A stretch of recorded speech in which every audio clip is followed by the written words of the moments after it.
Money makes the world go round.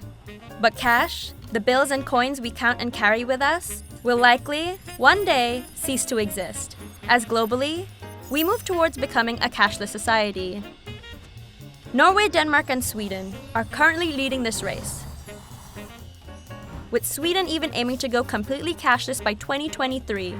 But the move towards a cashless society in Hong Kong paints a different picture. Surprisingly, Hong Kong is a very modern society, but cash was still a very prominent part of daily life, and it still is today. The other ways people had to pay one another was still very much a bank transfer or ATM. In fact, only 53% of Hong Kong residents have tried going cashless. Compare that to Norway, which boasts a 90% cashless society. It was a problem that Hong Kong's largest bank, HSBC, set out to understand.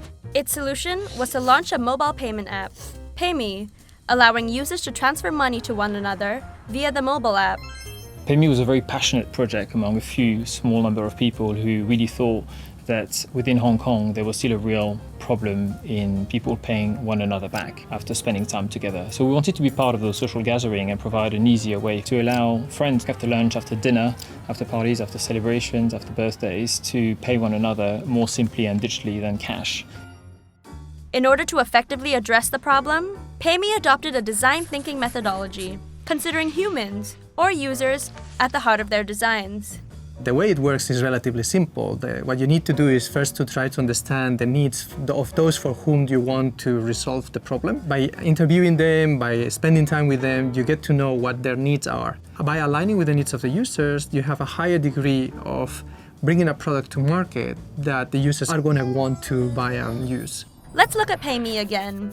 Through the lens of design thinking, what's the problem? We knew that people in Hong Kong specifically find requesting money culturally a little bit difficult, and we didn't want to make that process too difficult. We've basically asked our user base whether or not they wanted to help us build this product for Hong Kong, and that's been a very, very useful and very crucial way in which we can actually test everything we do with them before they get released to the wider market. So, after empathizing with the pain points of their users, it was time to solve it.